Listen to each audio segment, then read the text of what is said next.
Tokokende kotanga na mukanda ya batoli to Proverbe chapitre 3 kobanda na verset ya liboso.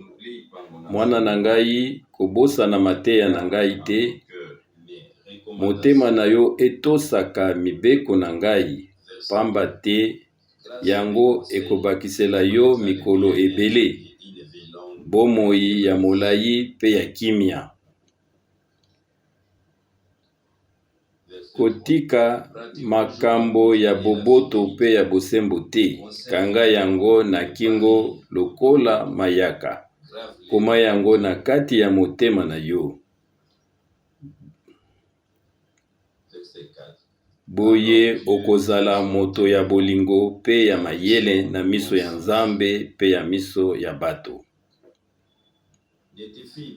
Tia motema na yo mobimba na Yawe, komipesa na mayele na yo moko te. Na makambo na yo nyonso kanisaka Yawe, bongo ye akolakisa yo nzela ya malamu. Yo moko komimona tete ozali moto ya mayele, tosa Yawe pe tika mabe. Yango ekozala lokola kisi pona bapasi na yo, ekosalisa yo na tango ya maladi. Kumisa Nzambe na biloko na yo, pe memela ye mbuma ya liboso ya bilanga na yo. Boye bandako oyo bombelaka biloko ekotonda na mbuma ya masangu, pe biloko na yo ekotonda na vino ya sika. Mwana na ngai, soki Yawe apesi yo etumbu pona mabe osalaki, koboya mateya na ye te, pe komona batoli na ye pamba te. Yeba te Yawe apesaka etumbu na moto oyo ye alingaka, ndenge tata apesaka etumbu na mwana oyo ye alingaka.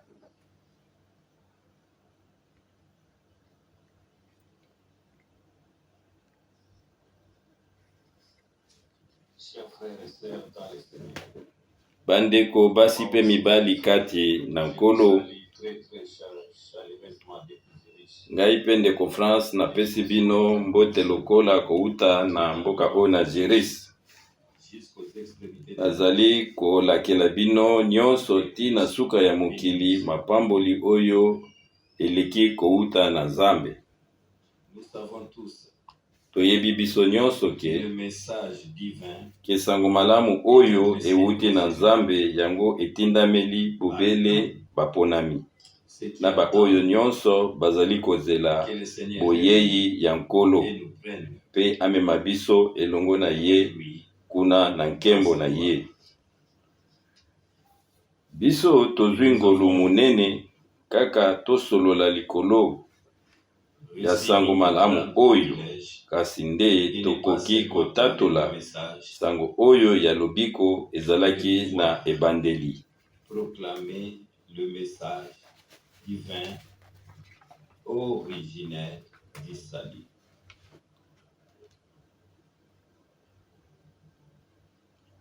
Ndeko na biso Keller atangi eteni ya liloba moko ezali na mutuya mingi. Pe soko tokotanga ba 31 chapitre tozomi na misatu na moko ya buku oyo ya Proverbe, tope batato na nzela na lingala, ezali na mayele mingi oyo epesameli biso na bopuse, pe yango ezali kozinga bomoto nyonso oyo azali na bomoi. Yango eleki na nguya na oyo nyonso Salomo alobaki.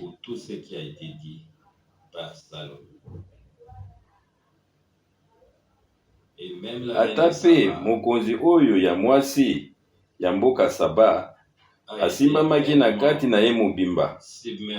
Ya alobaki ete ata kutu makambo oyo ndambu bayebisaki ngai ekokani te na oyo nyonso ngai moko namoni na misu na ngai.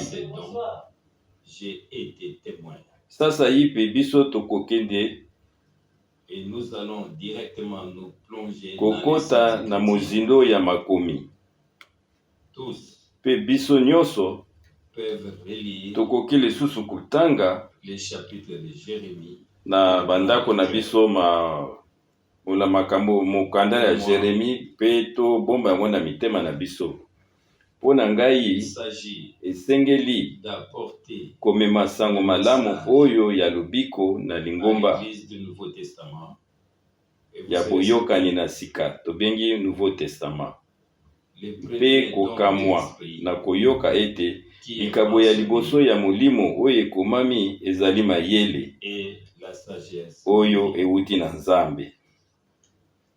Je vais prier Na kosenga na ndeko na biso Bob akoka kotangela biso na bokuse penza litangi oyo merveilleux etondi na bozwi na mukanda ya 1 Corinthiens chapitre 12 na verset 7 à 11. Moto na moto azwaka nguya ya molimo mosanto mpona bolamu ya lisanga mobimba. Molimo apesaka na moto moko maloba ya mayele mpe na mosusu nguya ya koyeba basekele.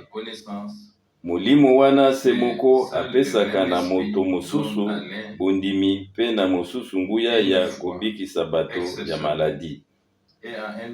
Moto mosusu azwaka nguya ya kosala makamwisi, mosusu nguya ya kosakola. Maloba euti na molimo mosanto. Mosusu nguya ya koyeba soki molimo ezali malamu to mabe. Mosusu nguya ya koloba minoko eyebana te. Mosusu nguya ya kolimbola yango.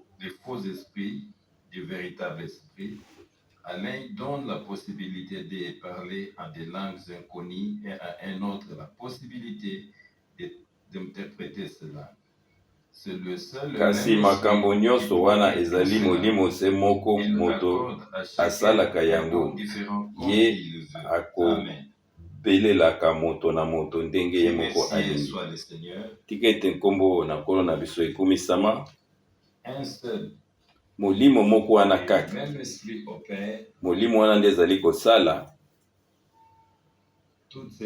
makambo nyonso oyo kati na lingomba na oyo ya kosangana na sika. Pe biso nyonso tozali na kobika. Tobikaki toana posa tobika oyo kosopa na molimo santo. Eke makambo oyo nyonso makabo ya mayele nguya ya koyeba basekele toko euta na Nzambe bondima oyo euti na Nzambe. Makabo nyonso oyo ezali makabo euti na molimo mpona kolandisa lingomba, mpona kolendisa lingomba na tina ete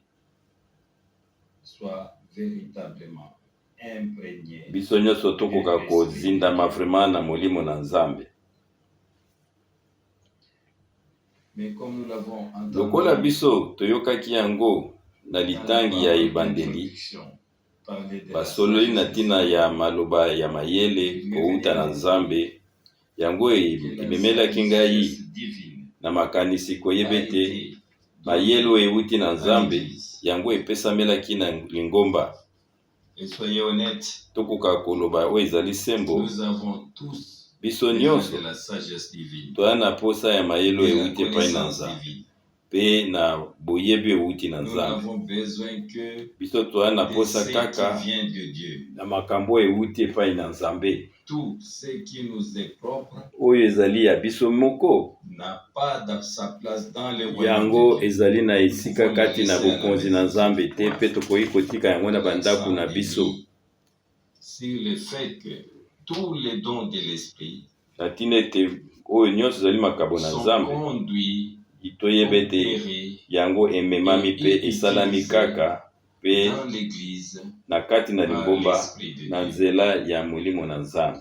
Et puis, Nsima na de nyonso, savoir parler et écrire nsima sur tous les ya dons, koloba mpe kokoma oyo etandi makabo, les points capitaux. ezali mena likambo oyo ya monene nde Et ye. si je connaissais tous les mystères, Soki ngai nayebaki mabomba et si nyonso j'avais toute la foi, mpe nazalaki na kondima nyonso, je n'avais pas l'amour de kasi Dieu, ngai soki naza na bolingo na Nzambe alors te, je ne serais rien. ngai nazali eloko pamba. Selon 1 Corinthiens 13, verset 2. Koutaka na mukanda ba Korinto chapitre 13 na verset 2. En avant lelo L'amour tokotia de Dieu na liboso vraiment oyo ezatali bolingo na Nzambe simplement mpe koloba kaka ete de tout mpe notre kotatola cœur na mitema na que biso dans le mobimba royaume de Dieu, kati na bokonzi na Nzambe avec tous les rachetés, na basikoli nyonso tout est enveloppé dans nyonso l'amour. ezingami na bolingo.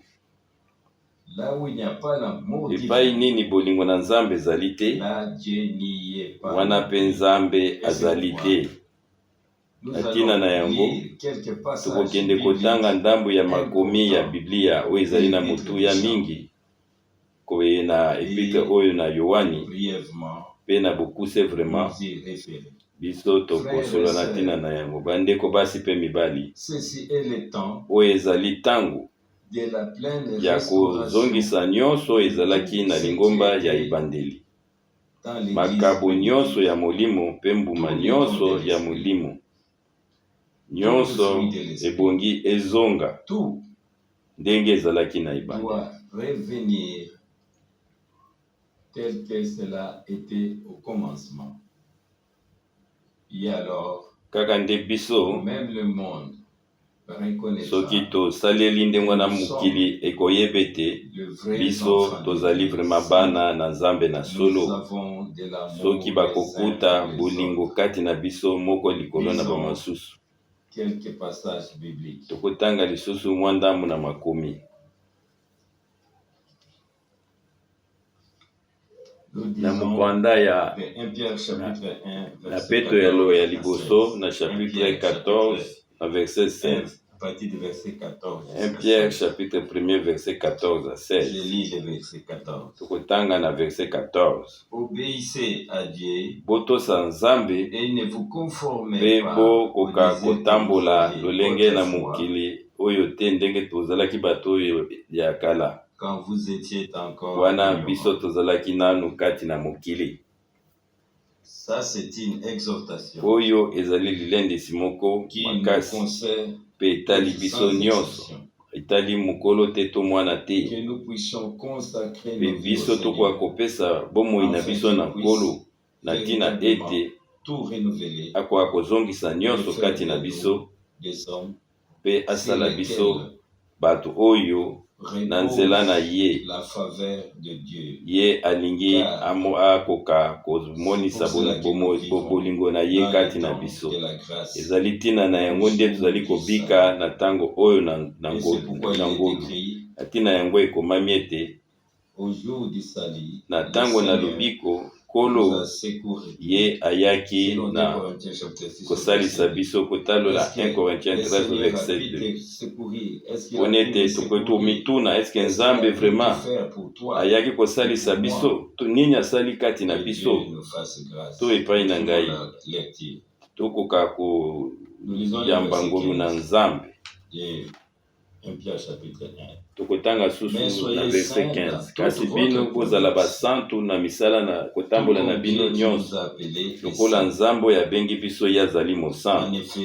Wana ezali solo likomi elobi ete ngai nazali bule bino mpe bozala bule.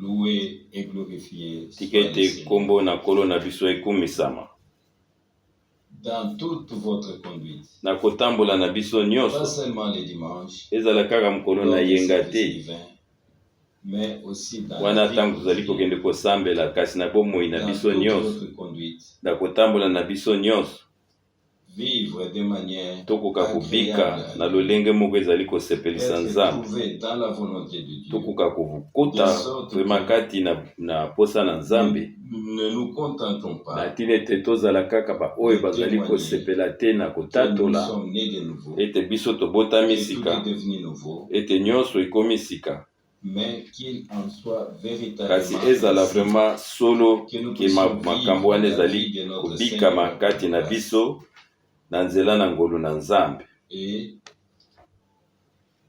comme nous l'avions déjà mentionné précédemment, Lokola biso tolobaki yango na tout ce mutu ya que nous likolo, faisons et disons oyo nyonso ozali koloba mpe kosala yango ezingama na bolingo, enveloppé dans yango l'amour de ezingama Dieu. na bolingo na Nzambe.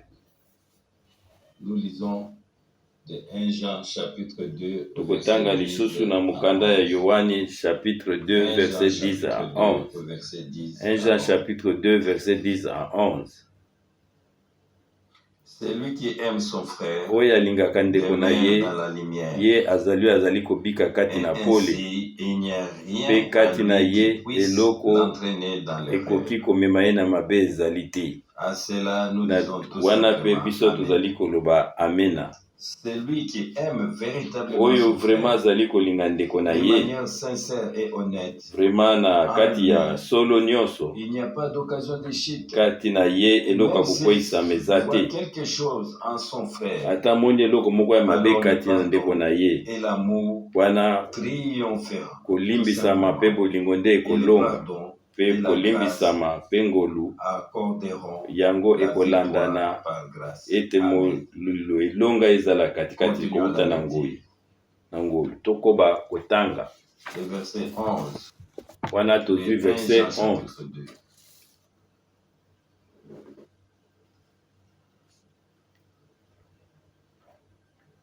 Mais celui qui a de la haine pour son frère, kasi oyo azali na dans motema l'obscurité. ya koyina ndeko na ye ye azali kati na molili Dans l'obscurité ye sans azali savoir kotambola où na il va, molili parce ye que mpe ayebi l'obscurité te azali l'a kokende rendu wapi aveugle. mpona ete molili ekomisi ye miso na ye mpo molili Ça, oyo mpe c'est une parole très très sérieuse. ezali likomi moko Ici, makasi le terme frère est awa encore baza utilisé. koloba na biso na ntina na bandeko. Nous pouvons être frères tokoki kozala bandeko et dire mpe toloba ete que nous aimons, biso tozali kolinga mais pourtant, kasi ce ne peut être pas forcément le cas. yango ezali Et lolenge si nous wana voulons te être honnêtes, soki vraiment tozala na et bosembo regardons kati na autour de biso nous, totala zingazinga na biso combien de différentes directions des fois boni il y a mangomba des milliers de ce qu'on ezali appelle messages. ekabwani katikati na oyo esango na ntango na suka bato wana nyonso bamipesaka ata mbote te bayebani ata kutu te Depuis 10 ans, 20 ans, 30 ans, na bamboka 40 mbula ans, oyo 10 ans 20 ans 40 ans mpe bango nyonso frères, babengami ete bazali bandeko oyo bandimi sango malamu na ntango na suka mpe bango nyonso baza kozela koya na Yesu Kristo. Kasi wana nyonso ezali makambo na lukuta. Il faudrait le dire clairement. Ibongi na biso toloba yango Et la vraiment na tromperie bosolo. commence déjà Bo dans les komikosa interprétations ezali des messages kobanda na kati et na les sango oyo déclarations de Frère Branham. wana bato baza kozwa kokataka ndambu masakoli ya Frère Branham maloba na ye mpe Il kolimbolaka doit être interprété. bakomi ndenge bango Tout doit balingi être écrit nyonso ebongi na tel que biso cela endimama est écrit. ndenge yango ekomami Ce n'est qu'ainsi na ndenge wana kaka que lolenge nous wana parviendrons nde à tokokoka l'unité de la foi kozala na et de la kondima moko connaissance mpe boyebi de moko Dieu na nzela na oyo ya Nzambe et deviendrons ainsi mpe un seul biso cœur. tokokoma une mutu seule moko mpe elimo moko Et alors dans les différentes villes, mpe tokomona ete na il mangomba n'y aura nyonso pas 4 ekozala ou 4 to 8 groupes différents, baassemble te to mais une bagroupe te seule me ekozala kaka na lingomba moko qui na se kati na tient comme ville wana oyo etelemi lokola likonzi et ya, qui donne ya un solo témoignage mpe bango bazali kopesa litatolo a fait na oyo nkolo asali dans notre temps na ntango na biso et continue à faire. mpe ye azali kokoba kosala. Nous lisons encore Tokotanga 1 lisusu Jean, na mukanda 1 Jean 3 au verset 15. 1 Jean 1 chapitre Jean 3 na chapitre verset 3 15. au verset 15.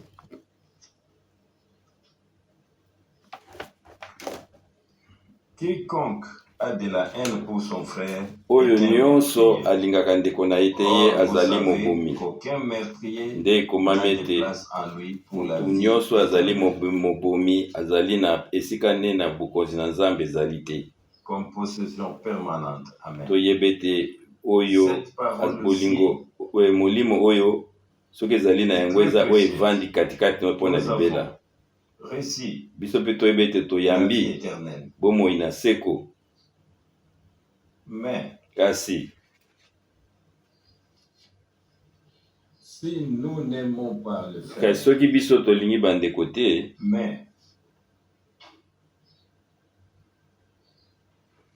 si l'amour fraternel n'est pas là, soki et bolingo que la haine prend le oyo ya dessus, Nzambe ezali kati wana alors biso nous te, perdons la vie mpe éternelle. nde koyina ezali kati na biso, biso tozali kobungisa Que si nous bolingo n'aimons pas wana. les frères, Po et les tomoni ete haïssons, soki biso tolingi nous ne bandeko gardons pas te, la vie éternelle. tozali na Ah, nous bomoi ya comme une seko position kati na biso permanente. te, Et soyons lokola honnêtes, eloko evandi celui qui libela kati aime na biso. son frère ne Oyo répandra pas le mal à son oyo sujet, alingi ndeko na ye akoloba ne dira mabe pas likolo de ya ndeko mensonge na à ye son te, sujet. akokosela ye Il makambo aimera. te, ye akolinga ye, Il croira simplement, akondima kaka comme nous l'avons lu, lokola biso tokoma totangi yango na motema ne et mobimba, fera ainsi mpe ye la akosala oyo volonté de Dieu de manière ezali pratique. mokano na Nzambe, azali nde kobika Il la yango, vivra ye akobika véritablement yango, de manière pratique. akobika oyo ezali vraiment ya solo, Et n'en parle pas seulement de ekozala manière kaka théorique. ya koloba te na Que mbebo. Dieu Tika ete nkolo puisse véritablement faire grâce. asala biso ngolu,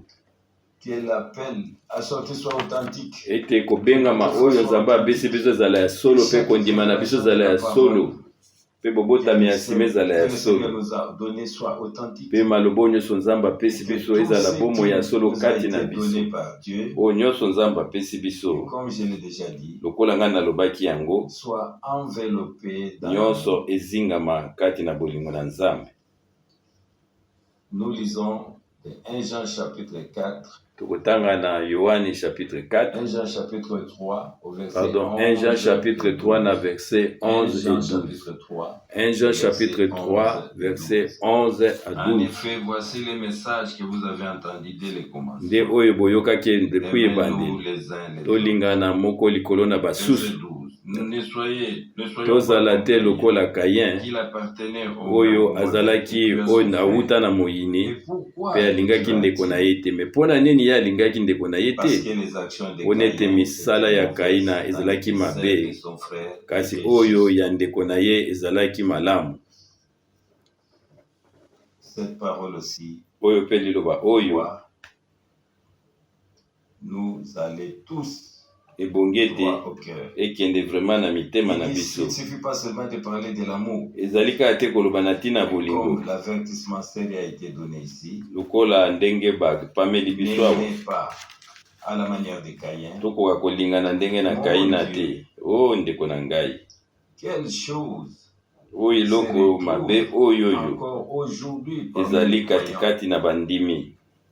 Combien Ndenge nini aiment à la manière de Caïn, bango lolenge ya Kaina en calomniant le frère, bazali kotongaka bandeko, en répandant toutes sortes de bazali choses kokoselaka bango à makambo leur sujet. na ntina na bango, bandeko basi mpe mibali. Le temps est simplement là. Batango nde La venue ekoki, du Seigneur boyei na Yesu est Kristo à la porte. ekomi vraiment na Nous ekuke, devons ebongi na biso arriver au point tokóma na où tout esika ce ete qui Dieu oyo nyonso attend Nzambe de nous azali kozela kati na biso puisse se trouver véritablement ekoka kozala solo kati na biso en toute sincérité. na bososoli nyonso, Temps est là de reconnaître mpe ntango ekomi ya ce boyebi que le Seigneur fait maintenant oyo nkolo azali kosala sasa et ye c'est mpe à quoi ezali ntina nous nini devons pleinement. ebongi na biso ete tokoka kokangama na yango Alors, pas à la manière de Caïn, na lolenge na Kaina te. et nous l'avons lu. Mpe totangi yango, Celui qui n'aime pas son frère est oyo alingaka ndeko na ye te azali alors que mobimbi, Dieu mpe Nzambe alobi ye fasse simplement grâce. tika ete akoka kosala biso Poursuivons la mokolo lecture. oyo ezali Nous lisons kobondani de na 1 ngai. Jean chapitre 4 Tokotanga na 1 Jean chapitre 4 na verset 20. 4 au verset 20. Yohani chapitre 4 na verset 20. Voici donc Botala ete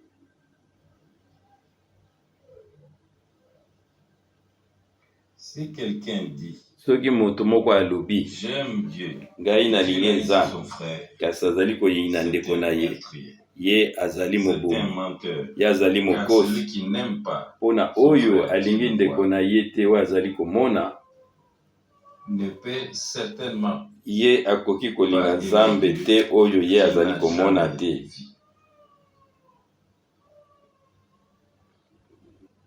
Cette parole est si sérieuse. liloba oyo ezali vraiment makasi. On peut parler de l'amour de Dieu. Tokoki koloba na ntina bolingo na Nzambe mpe tolobi ete nkolo ngai nalingi yo. Mais qu'en est-il alors de l'amour Bongo etali de bolingo frère?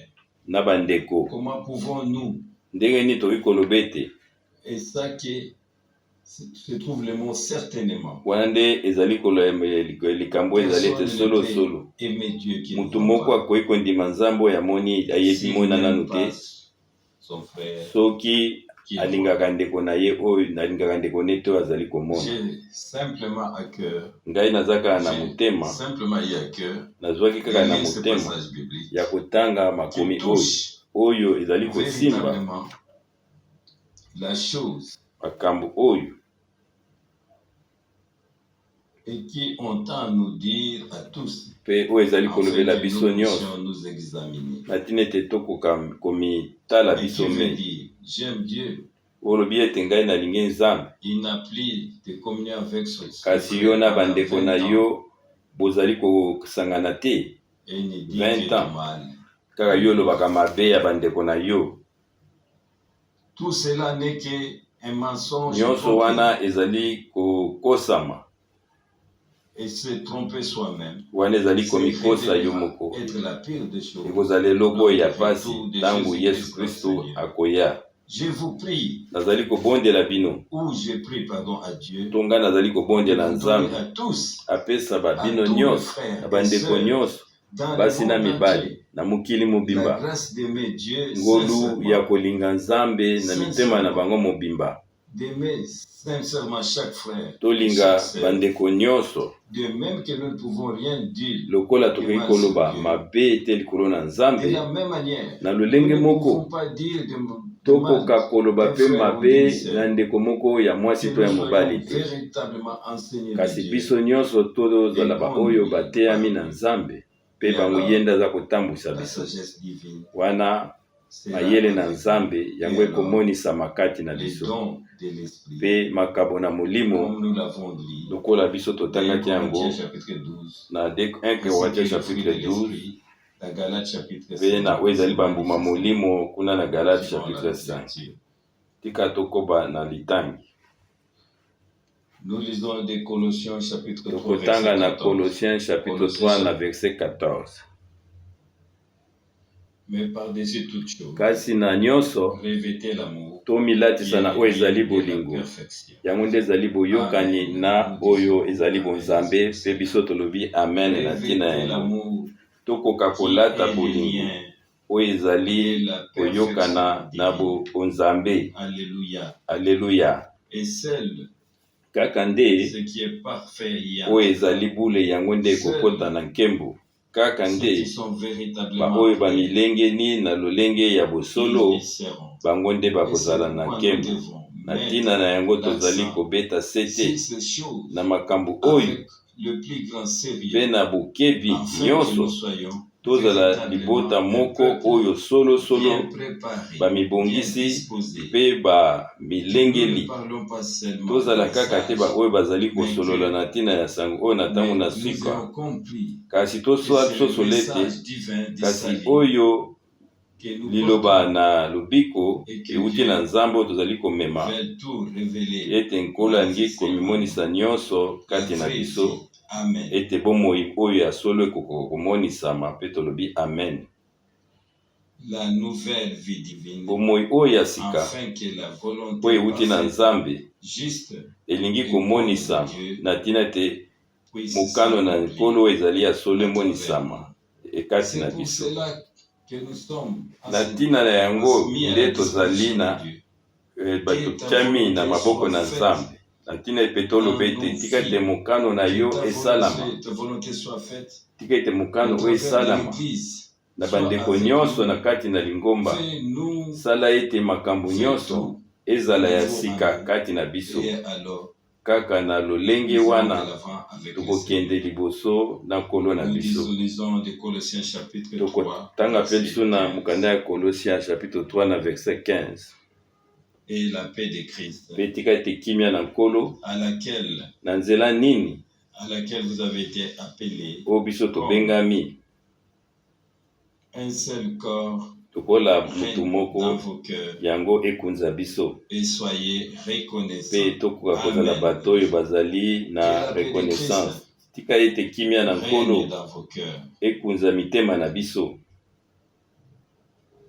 par na nzela la ya rédemption lisiko accomplie. oyo ekokisamaki na Nous nzela na avons yango obtenu le pardon, la tozwaki bolimbisi réconciliation, la grâce boyokani et le ngolu mpe salut. lobiko Et nous avons biso trouvé tozwaki kimia na la nzambe. paix avec Dieu.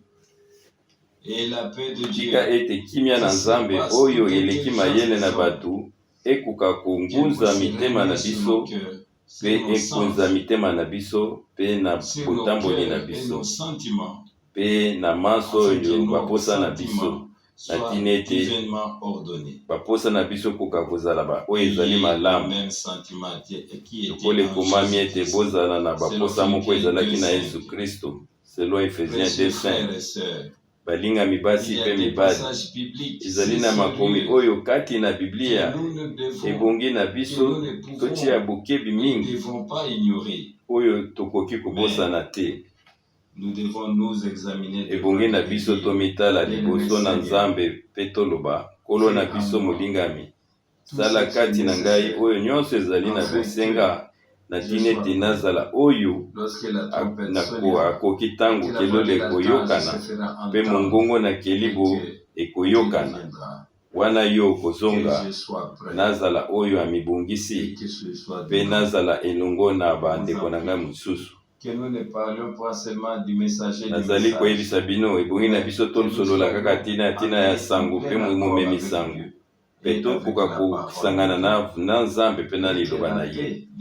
tika ete kimia na Kristo oyo eleki mayele na bomoto nyonso mpe kimia na nkolo ekoka kotambwisa biso ndenge elongo wana nde tokoki koloba ete biso tomemami na nzela ya Molimo Mosantu. baoyo nyonso batambwisami na nzela ya Molimo bazali na kimia na Nzambe. tokotanga lisusu na mukanda na Petolo ya mibale au verset 1. 1 Pierre 2 au verset 1. tokoka kobwaka oyo nyonso ezali makambo ya kanda mpe kotonga mpe makambo oyo nyonso ya kotonga na wana mpe tozali koloba amen. mpe lokola Nzambe azali kosalela biso makambo malamu mpona ye atikeli biso liloba na ye na malakisi nyonso na bakopamela biso na ntina ete tokoka kotalalaka na talatala ya liloba. ebongi na biso tobwakisa oyo ezali matongi na koumela na likambo oyo te kasi ntango nazali kokanisa boni makambo nyonso bakoseli ngai kobanda 1979 na mokili mobimba nakoki kaka koningisa mutu mpe koloba o Nzambe na ngai makambo ya boye o Nzambe na ngai ekoki kokokisama na bomoi na ngai kasi bomoi na Nzambe ekomonisama na ntango na yango. soki biso tokolingana moko likolo na masusu mpe soki yo okolinga solo ndeko na yo okotatola maloba mabe na ntina na ye te wana kotonga kati na biso ekozala te.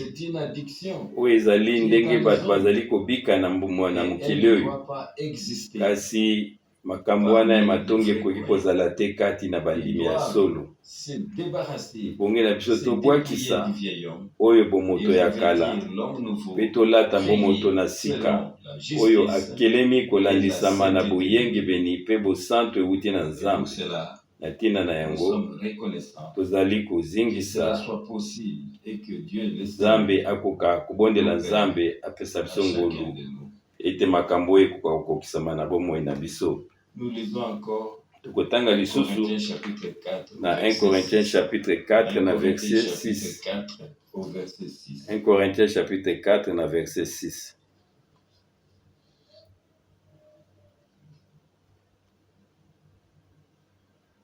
C'est à cause de vous, frères. Na tina na yango bandeko basi pe mibali nazali koloba na tina makambo oyo etali ngai mpe na Apolos na tina eti bolakisa baoyo ya biso bakende koteya makambo ezali na kati na Bible te na tina ete moto moko akomivimba kati na ye akoka kodondwa likolo ya bamisusu apetika atopesa nkolo merci. Ça c'est l'un des passages oyo ezali mutunu ya likambo moko ezali makasi mingi n'est pas aller au-delà de ce tokende na kotake oyo ezali kati koleka oyo ezali na Bible te oyo nyonso biso tokoki kotatola eza na Bible.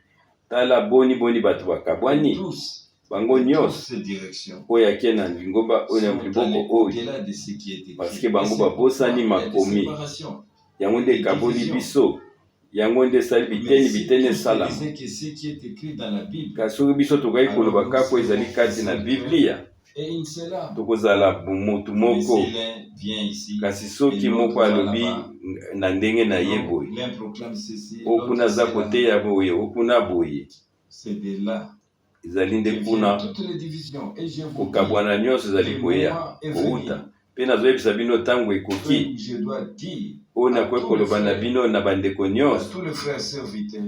nyonso bazali koteya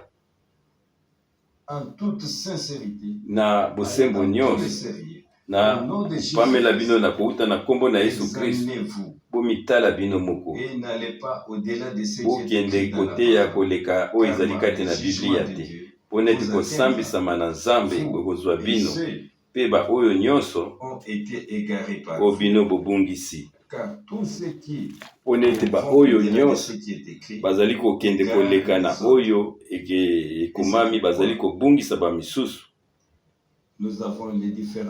na ntina yango kokabwana ezali mpe bango nyonso nyonso wana ezali kaka libungi. Wana eza kaka ntango liloba eteyami ndenge yango ekomami na Biblia wana biso tokokoma mutu moko mpe molimo moko wana nazali koyebisa bino bokende koleka na oyo ekomami te wana nde elobi Nzambe kouta na liloba na ye mpe yango ezali epesami na bandeko nyonso mpe baoyo nyonso bazali koteya bokoka kondima te koyamba na bino oyo bozali koyoka boyamba to ezali kati na Biblia te mpe toyebi ete Nzambe akosala ngolu na baponami nyonso. Tokotanga lisusu na 1 Timothée chapitre 1 na verset 3. 1 Timothée chapitre 1 verset 3. 1 Timothée chapitre 1 na verset 3. Lors de mon départ pour la Macédoine, wana ngai nakendaki na Macédoine nasengaki yo otikala na Efese na ntina ete okoka kopesa mobeko na bamisusu bakoka koteya makambo oyo ezali libanda ya libanda te na ntina na yango Paul atikaki Timote na mboka na Efese awa nde ezali na liloba oyo etepesa mobeko mpo nete yo opesa mobeko na baoyo nyonso bazali koteya malakisi oyo ewuti libanda na kombo libanda yango nazali koyebisa bandeko nyonso na mokili mobimba nazali kopesa bino mobeko na mokili mobimba bomebwa lisusu koteya malakisi ya libanda te kasi kaka oyo ekomami na Biblia na ntina na yango nazali kopesa yo mobeko to ngai nazali kopesa bino mobeko baoyo nyonso bazali komema malakisi oyo ya libanda bavanda kimia mpe basukisa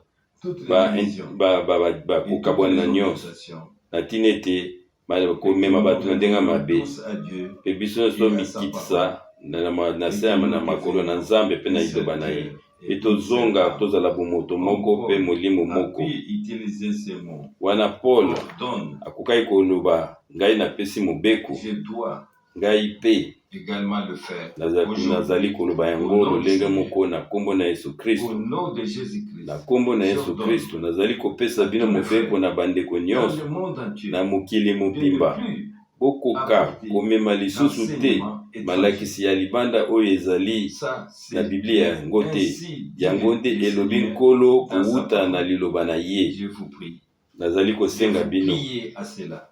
bomikitisa na se ya mobeko Et la oyo venue du mpona Seigneur. ete ntango ezali mabe boyei ya nkolo ekomi liboso ya ekuke. Nous lisons 1 Corinthiens chapitre 15. Tokotanga lisusu na Bakorinto chapitre 15 na verset 1 49. Corinthiens 15, 49. 1 Corinthiens 15, 49.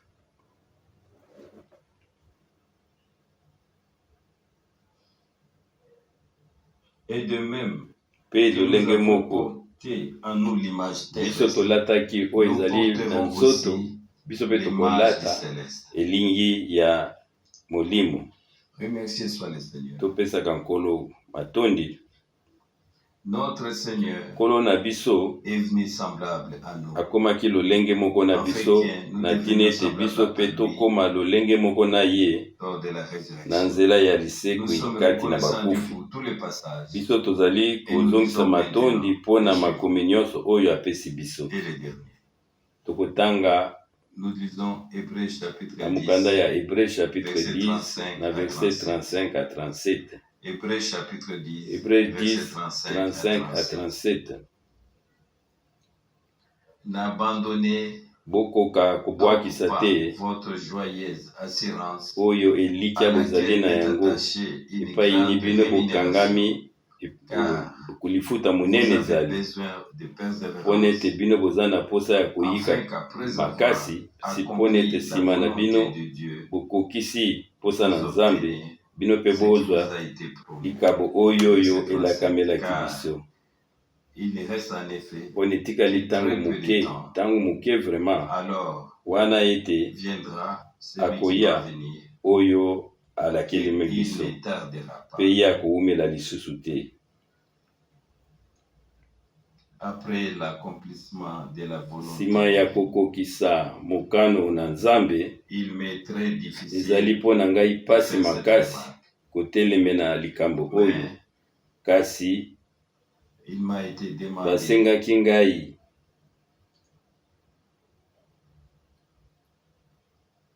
d'adresser une nakoka parole koloba likambo ata mokuna moko ata à tous les frères. limuka moko mwa ya motuya na bandeko nyonso oyo bazali koteya malakisi oyo ya lokuta Et particulièrement wana aux frères kotalaka mingi bandeko na qui biso répondent. oyo bazali koteya kobala basi ebele.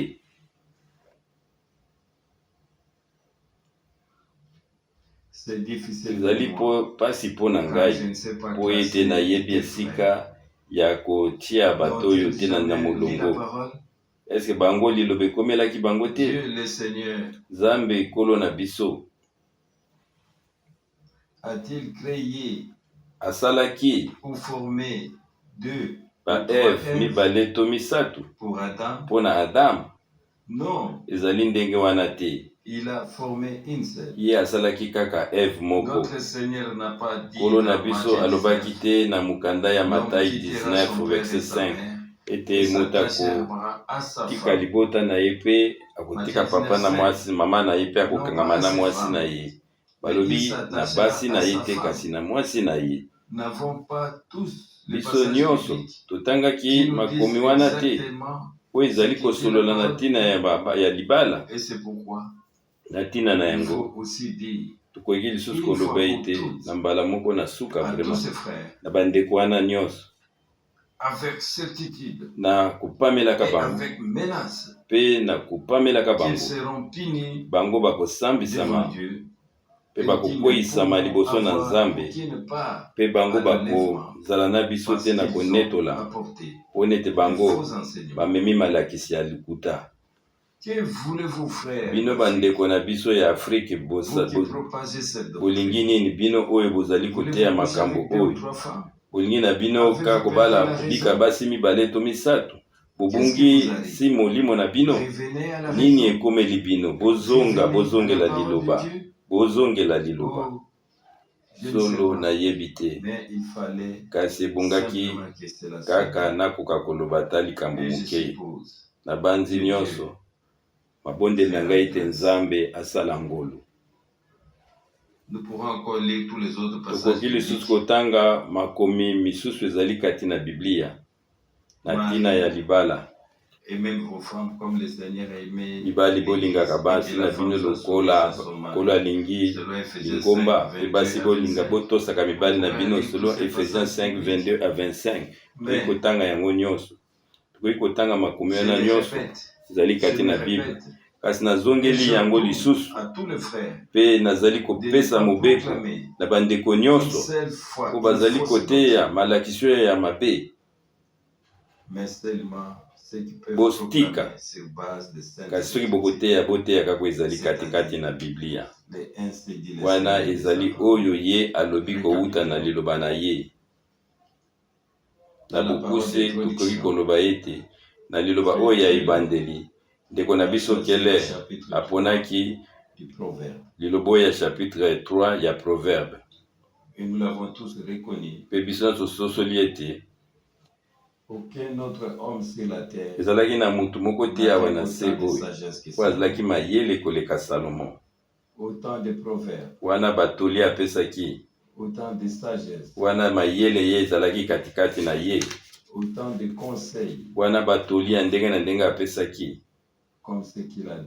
lokolo ye alakisaki lokola pe biso tosololaki yango tina na bukonzo ya mwasi Reine de Saba ye ndenge akamwaki mingi pe biso pe tozali na bukamu mingi kasi etali biso ezali katikati na oyo boyokani na sika ezali kaka te toyamba makambo na kali kasi biso nyonso tokoka kobongisa bomoi na biso na nzoto lokola tobongisi bomoi na biso oyo ya molimo wana kubika lolenge Biblia esengi. Nzambe atindaki ndeko Branham na tango na biso na sango oyo ya suka pe botika ngai nabeta sete na likambo oyo biso tozali kozongisa matondi na Nzambe mpona ndenge balambeleli biso Biblia na monoko ya Allemand elobami kaka te na tina ya sango kasi sango oyo ya lobiko kotalelaka Matthieu 24:14 elobami ete na tina na yango sango malamu oyo ya lobiko ekoteyama na mikolo mobimba na ndenge ya litatoli. Lelo oyo lisusu sango malamu oyo ya lobiko eteyami na mokili mobimba lokola litatoli. Pe oyo nyonso na mabota nyonso bazali kati na libota na Nzambe bango batie matoi na bango na oyo Nzambe alobi. Kulandana na lisusu na mukanda ya Apocalypse chapitre 14 na verset 6 kuna ekomami ete na tina ya sango malamu oyo ya lobiko ezali na suka te mpe ezali solo libela. Bandeko na ngai bayenge bende kobanda lelo oyo boteya kaka sango malamu oyo ya lobiko oyo ezali solo libela na libela. Sango malamu oyo na kati na yango lobiko kouta na Nzambe yango etatolami te ezali na tina moko te mpona bato. Kasi nde sango malamu oyo ya lobiko na Nzambe yango na motema mutu ya likambo nango elakisi kuna eloko nini elekaki kuna na ikulusu na tina ete ekomami ete Yesu Nzambe alingaki mokili na ye pe apesaki mwana na ye na likinda na tina ete nani akondimela ye akoka kobunga te kasi azwa bomoi na seko.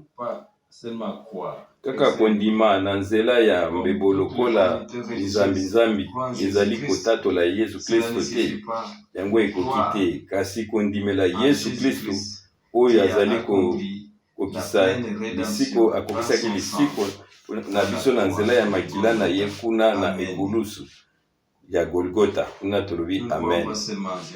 Tozali kaka kondima lolenge ya bato nyonso te lokola na binzambi na oyo etali mbotama ya Yesu to Noel na bobimi topesa Pâques na makambo nyonso oyo ya molimo, kasi biso tozali kondimela na lisikoli na biso na mosala oyo ye asalaki na biso na Golgota.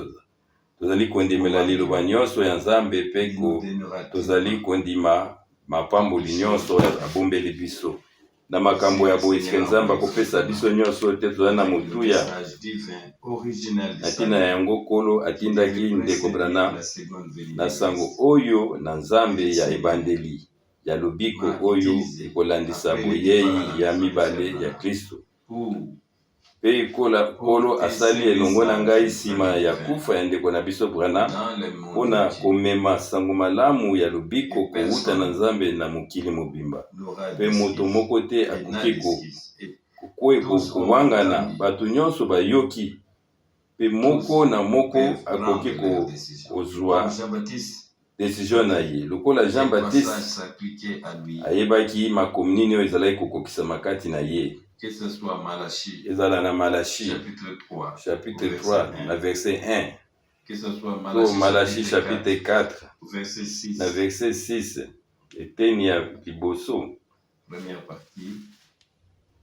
Lolenge moko Yohani Mobatisi akokaki na Jean chapitre 1 na verset 23. Alobete nazali mongongo oyo ezali koganga bisika bikauki, bongisa nzela na Nkolo. Amen. Amen. Dans les versets 23 de Jean. Na verset 23 ya Jean chapitre 1, ye azwaki likomi ya Esaïe 40 verset 3. Frère Branham, ndeko Branham pouvait se référer au akokaki passage mpe kotalela makambo oyo ezali kati na Biblia oyo ezali koloba likolo na ye bandeko basi mpe mibali. Nalobi yango nakomikitisa nyonso mpo na ngai nabiki yango. Nkolo Nzambe mokeli na lola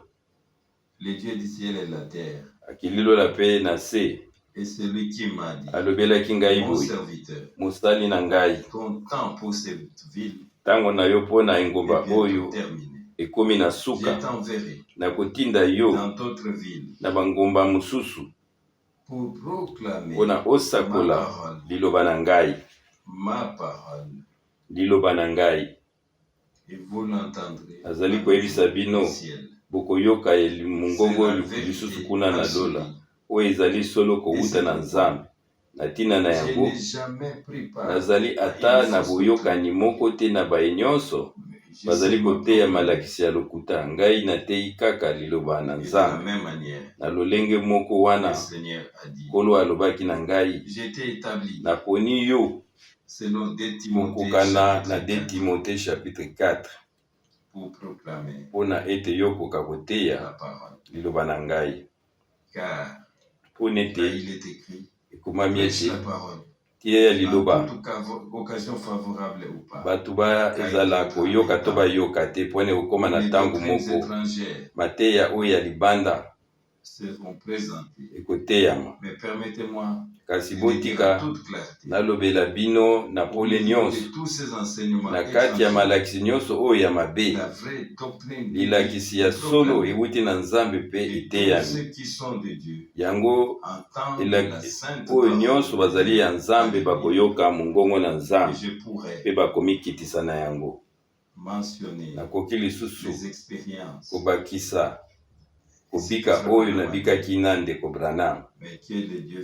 Me tika ete Nzambe oyo azali sembo apambola bino, apambola bandeko nyonso bazali na katikati na mosala, pe baoyo nyonso bazali na Suisse, na Autriche, na bamboka oyo nyonso zingazinga na Europe pe na mokili mobimba.